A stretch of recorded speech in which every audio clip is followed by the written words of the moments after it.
नमस्कार, जेके अपडेट में आप सभी का स्वागत है। मैं हूं अजय कुमार। आप देख रहे हैं जम्मू सिटी राउंड अप, जिसमें हम आपको देते हैं जम्मू शहर की छोटी बड़ी खबरों की जानकारी। तो सबसे पहले नजर डालते हैं सुर्खियों पर।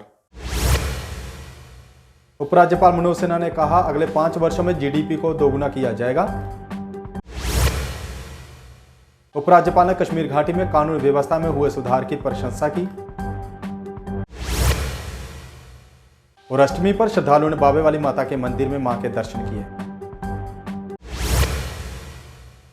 अब खबरें विस्तार से।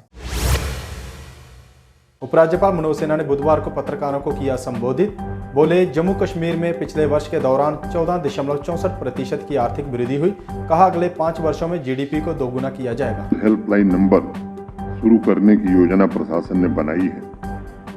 पिछले 3 वर्षों में आत्मनिर्भर जम्मू कश्मीर के लिए तैयार की गई नींव को मजबूती प्रदान करते हुए इस साल के बजट में नए जम्मू कश्मीर के निर्माण के लिए मुख्य रूप से 9 विजन पर फोकस करने की कोशिश की जा रही है। Good governance, grass root democracy का सशक्तिकरण, promotion of sustainable agriculture and allied sector, investment and industrial growth, employment generation, आकांक्षी समाज के लिए समावेशी विकास, वुमेन एम्पावरमेंट, सामाजिक समावेश और अगले 5 वर्षों में जीडीपी को दुगुना करना।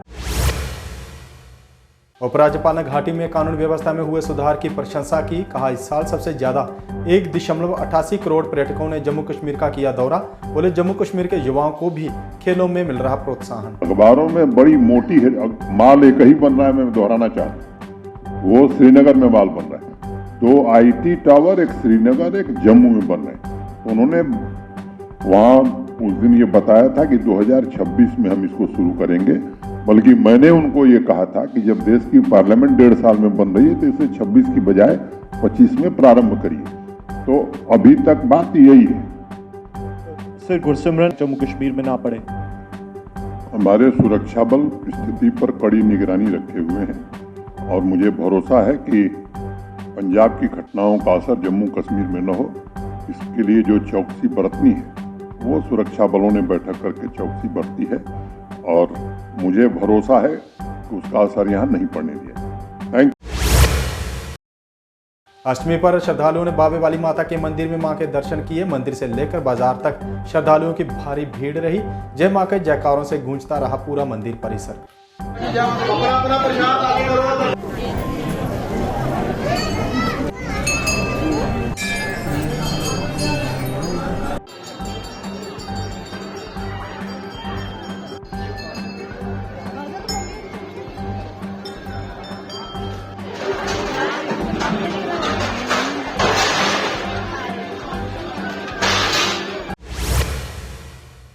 तभी की जगह रणवीर नहर में साख विसर्जन कर रहे लोग। जम्मू के विभिन्न हिस्सों से लोग नहर में साख विसर्जन करने पहुंचे।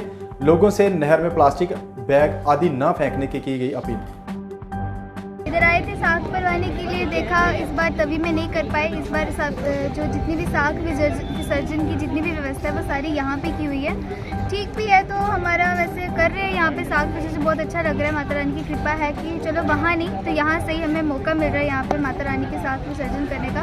पर माता रानी के साख विसर्जन करने का जैसे आप देख रहे हैं यहाँ पे सब अवेयर कर रहे हैं हमें कि हमें साख विसर्जन के साथ सिर्फ साख माता विसर्जन करनी है, लेकिन जो भी प्लास्टिक है उनको हमें नहीं करनी। जैसे हम कहते हैं जो परवाने वाला सामान होता है उसको ये हमसे साइड पे रखवा रहे हैं कि वो सारा नहीं जाना चाहिए इधर, क्योंकि अगर वो जाएगा तो ये जो हमारी जितनी भी वाटर बॉडीज़ हैं, ज़रूरी नहीं है सिर्फ एक ही नदी, एक ही कोई तालाब, जितनी भी वाटर बॉडीज़ हैं वो सारी साफ़ सुथरी रहें, ज़्यादा उसमें गंद ना पड़े, वो सारा।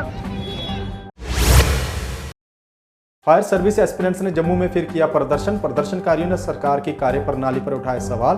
बोले, 4 माह का वक्त बीत जाने के बाद भी जांच रिपोर्ट क्यों नहीं हो रही जारी। और यहाँ पे जितने भी कैंडिडेट्स आए डिफरेंट डिस्ट्रिक्टों से आए हुए हैं, हमारा जो मुद्दा है वो ये है, जो हाल ही में जो कॉन्स्टिट्यूट की कमेटी बनाई दी गई थी एलजी साहब ने, और जिसको 1 महीने में रिपोर्ट सबमिट करना था, अभी 4 महीने हो गए हैं, रिपोर्ट कहीं पे नहीं है। जो आप देख रहे हैं कि हमारे पास सबूत है जो हमने एलजी साहब को दिया, जिसमें पेपर लिखे और जो मैनिपुलेशन इन्होंने की थी सारे रिकॉर्ड को, और जिस तरह से इन्होंने इसमें पूरी धांधली की थी, और इन्होंने गवर्नमेंट ने खुद माना इस पर धांधली है, इस पर जांच होनी चाहिए। लेकिन हम अभी तक गुहार लगा रहे हैं, लेकिन लिस्ट कहीं नहीं है। ये जो है पब्लिश नहीं हो रहा है, पब्लिक डोमेन में नहीं आ रहा है जो इन्होंने रिपोर्ट लाना है। अब हम ये रिक्वेस्ट कर रहे हैं एलजी साहब से और आके गोयल साहब से जल्दी इस रिपोर्ट को पब्लिक डोमेन में लाया जाए और उस पर एक डिसीजन लिया जाए, ताकि ये जो सिरदर्द है हमेशा के लिए खत्म हो जाए। वरना हम यहीं पे है, अंदर सड़क पे रहेंगे तब तक जब तक हमको इंसाफ नहीं मिलेगा। नई शिक्षा नीति के विरोध में पेरेंट्स एसोसिएशन का विरोध जारी। पेरेंट्स बोले सरकार को नीति में संशोधन करना होगा। अमित कपूर ने कहा सरकार को गोवा और हरियाणा सरकार की तरह बच्चों को आयु में छूट देनी चाहिए। सर करें क्या, आप ही बता दीजिए क्या करें। सामने करिए। कश्मीर को मुझे लगता है जम्मू भी पुराना कश्मीर बनाना चाहते हैं एलजी साहब। कसूर क्या है इन बच्चों का? एजुकेशन फंडामेंटल राइट है इन लोगों का। आज बच्चों को लेकर हंगर स्ट्राइक पे, भूख हड़ताल पे बैठना पड़ा इन सब पेरेंट्स को। मुझे ये अफसोस है कि एक एजुकेशन जिसको फंडामेंटल राइट कहते हैं, वो आज बच्चे अपने फंडामेंटल राइट के लिए भूख हड़ताल पे बैठ गए। किसके लिए?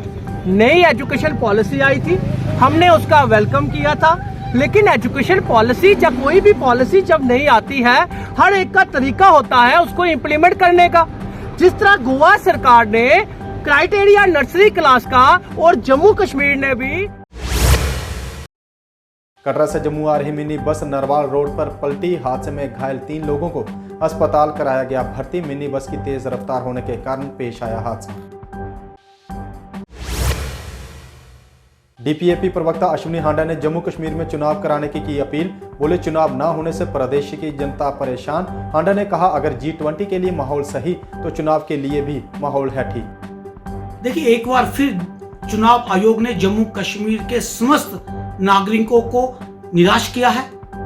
जम्मू कश्मीर के नागरिकों को यह उम्मीद थी कि चुनाव आयोग कर्नाटका विधानसभा की चुनावों की घोषणा से पहले जम्मू कश्मीर में विधानसभा चुनावों की घोषणा करेगा, लेकिन ऐसा नहीं हुआ है और जम्मू कश्मीर का आवाम पूरी तरह से निराश है। जहां भारत G20 की अध्यक्षता कर रहा है और उसमें से कुछ चुनिंदा इवेंट जम्मू कश्मीर में ही है, तो इससे ऐसा लगता है कि जम्मू कश्मीर के हालात चुनावों के लिए उपयुक्त है और भारत सरकार को चुनाव जम्मू कश्मीर में जल्द से जल्द करवा दिए जाने चाहिए। मेयर राजेंद्र शर्मा ने लोगों को तवी में साख विसर्जन करने से रोका। बोले तवी को स्वच्छ बनाने में लोग करें सहयोग। एनएसएस वॉलंटियर ने भी लोगों को तवी साफ रखने के प्रति किया जागरूक। इनको मालूम नहीं है। देखो, हमारे पास अगर 100 लोग हैं तो 100 लोग ना न्यूज पढ़ते हैं ना अखबार पढ़ते हैं। उसमें से मात्र 10 लोग पढ़ते होंगे, बाकी ने सूचना ली है। अब जो 1-2 बेचारे आ रहे हैं वहाँ, और हम आपके सामने उनको विनम्र निवेदन कर रहे हैं और वो इस चीज़ को मानते हुए खुद भी एडमिट कर रहे हैं कि हमें इसकी जानकारी नहीं थी। तो हमने कहा ठीक है, आप इसको नहर में कीजिए, और उन्होंने इस चीज़ को माना है और वो कर रहे हैं। कुछ एनजीओ यहाँ पर हैं जो एलो कर रही हैं इस वक्त की। नहीं, इनको एनजीओ को मालूम नहीं था। मैंने उनको बता दिया है कि हमने किसी को एलो नहीं करना है, हमने निवेदन करना है, आप इनको जाके नहर में कीजिए। तो वो के लिए नहर में व्यवस्था की गई है और सबको जानकारी है। और मैं यही कह रहा हूँ कि अगर 100 लोग हैं उसमें से अगर 70 भी। पैंथर्स पार्टी 14 अप्रैल को आरएसपुरा में बैसाखी और अंबेडकर जयंती मनाएगी। इस दौरान पार्टी के नए पदाधिकारियों के नाम भी किए गए प्रकाशित। बोले पार्टी को और ज्यादा मजबूत बनाने के लिए भी तैयार होगी रणनीति। ये बैसाखी और अंबेडकर जयंती मना रहे हैं 14 अप्रैल को यहाँ आरएसपुरा में बड़े शानदार तरीके से, जिसमें सभी कम्युनिटीज, सभी लोग, सभी वर्कर, सभी हमारे डेलीगेट्स जो हैं वो पार्टिसिपेट करेंगे। और उसमें एक तो पहले सेलिब्रेशन हो गई, उसके पश्चात जो डॉक्टर अंबेडकर साहब को हम श्रद्धांजलि अर्पित करेंगे। इसके साथ ही एक और अपनी पार्टी को स्ट्रेंथन करने के लिए, रूरल एरियाज तक पहुंचने के लिए और हर जगह पैंथर पार्टी का नाम और भीम सिंह का नाम ले जाने के लिए हमने पार्टी में कुछ रद्दबदल की है। इस सबसे पहले हमने जो आज तक हमारे प्रोविंशियल प्रेसिडेंट थे अपने कैप्टन अनिल गौर साहब, जम्मू सिटी राउंड अप में बस इतना ही। देखते रहिए जेके अपडेट। नमस्कार।